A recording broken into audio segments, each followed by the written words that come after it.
America's longest war, Afghanistan and Pakistan. Bob, Governor, you get to go first. Okay, but you can't have the president just lay out a whole series of items without giving me a chance to respond. With respect, sir, you had laid out quite a program there. Well, that's probably true. We'll agree. We'll catch you up. The United States is scheduled to turn over responsibility for security in Afghanistan to the Afghan government in 2014. At that point, we will withdraw our combat troops, leave a smaller force of Americans, if I understand our policy, in Afghanistan for training purposes. It seems to me the key question here is, what do you do if the deadline arrives and it is obvious the Afghans are unable to handle their security? Do we still leave? And I believe, Governor Romney, you go first. Well, we're going to be finished by 2014. And when I'm president, we'll make sure we bring our troops out by the end of 2014. The commanders and the generals there are on track to do so. We've seen progress over the past several years. The surge has been successful, and the training program is proceeding apace. There are now a large number of Afghan security forces, 350,000, that are ready to step in to provide security, and we're going to be able to make that transition by the end of 2014. So our troops will come home at that point. I can tell you at the same time that we will make sure that we look at what's happening in Pakistan and recognize that what's happening in Pakistan is going to have a major impact on the success in Afghanistan. And I say that because I know a lot of people just feel like we should just brush our hands and walk away. And I don't mean you, Mr. President, but some people in our nation feel that Pakistan isn't being nice to us and that we should just walk away from them. But Pakistan is important to the region, to the world, and to us, because Pakistan has 100 nuclear warheads, and they're rushing to build a lot more. They'll have more than Great Britain sometime in the relatively near future. They also have the Haqqani network and the Taliban existent within their country. And so a Pakistan that falls apart, becomes a failed state, would be of extraordinary danger to Afghanistan and to us. And so we're going to have to remain helpful in encouraging Pakistan to move towards a more stable government and rebuild a relationship with us. And that means that our aid that we provide to Pakistan is going to have to be conditioned upon certain benchmarks being met. So for me, I look at this as both a need to help move Pakistan in the right direction and also to get Afghanistan to be ready, and they will be ready by the end of 2014. Mr. President.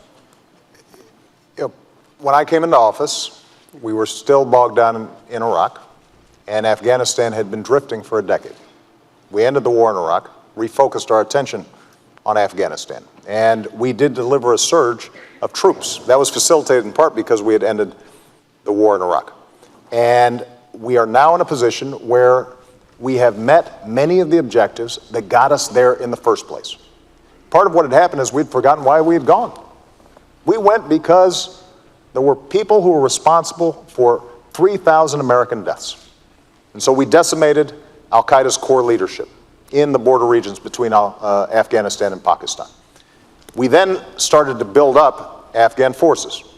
And we're now in a position where we can transition out, because there's no reason why Americans should die when Afghans are perfectly capable of defending their own country. Now, that transition has to take place in a responsible fashion. We've been there a long time, and we've got to make sure that we and our coalition partners are pulling out responsibly and giving Afghans the capabilities that they need. But what I think the American people recognize is after a decade of war, it's time to do some nation building here at home. And what we can now do is free up some resources to, for example, put Americans back to work, especially our veterans, rebuilding our roads, our bridges, our schools, making sure that our veterans are getting the care that they need when it comes to post-traumatic stress disorder and traumatic brain injury, making sure that the certifications that they need for good jobs of the future are in place. I was having lunch with a veteran in Minnesota who had been a medic dealing with the most extreme circumstances. When he came home and he wanted to become a nurse, he had to start from scratch.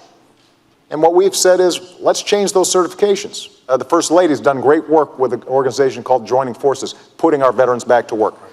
And as a consequence, veterans' unemployment is actually now lower than general population. It was higher when I came into office. So those are the kinds of things that we can now do because we're making that transition in Afghanistan. All right, let me go to Governor Romney, because you talked about Pakistan and what needs to be done there.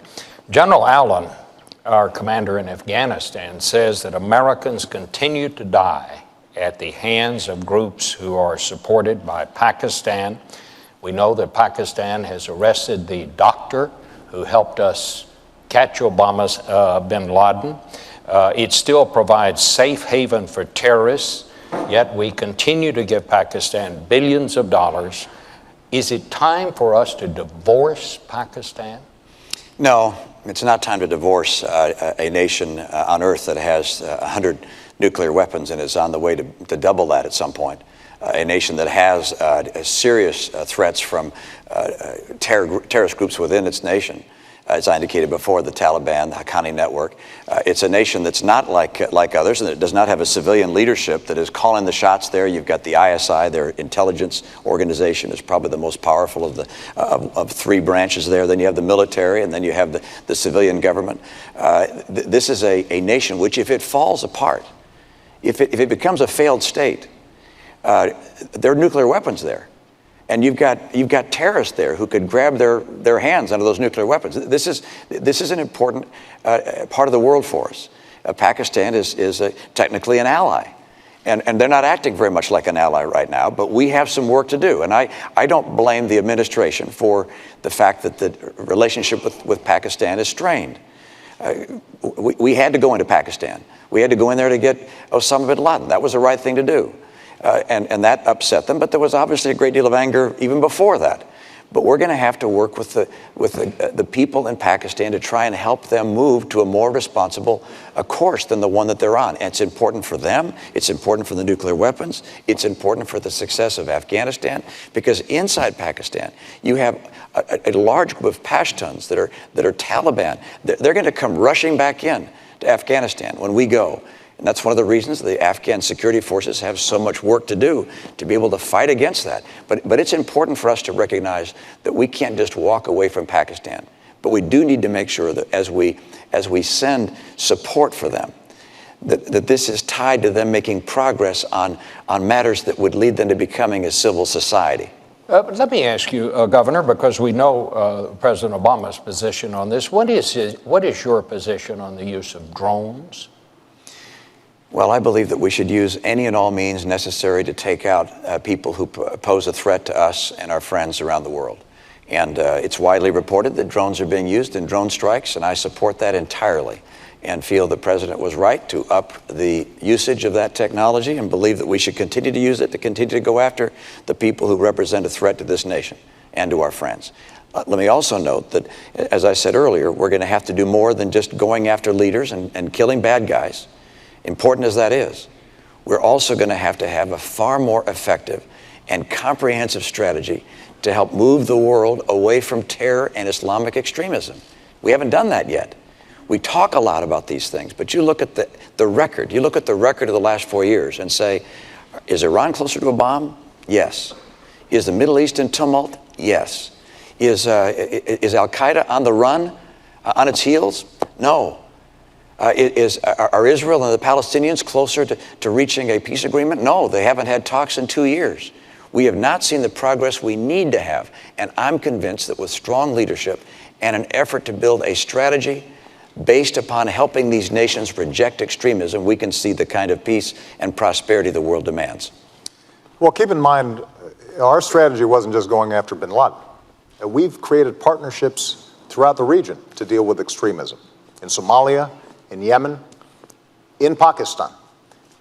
And what we've also done is engage these governments in the kind of reforms that are actually going to make a difference in people's lives day to day. To make sure that their governments aren't corrupt. To make sure that they are treating women with the kind of respect and dignity that every nation that succeeds has shown. And to make sure that they've got a free market system that works. So across the board, we are engaging them in building capacity in these countries, and we have stood on the side of democracy. One thing I think Americans should be proud of. When Tunisians began to protest, this nation, me, my administration, stood with them earlier than just about any other country. In Egypt, we stood on the side of democracy. In Libya, we stood on the side of the people. And as a consequence, there is no doubt that attitudes about Americans have changed. But there are always going to be elements in these countries that potentially threaten the United States. And we want to shrink those groups and those networks, and we can do that.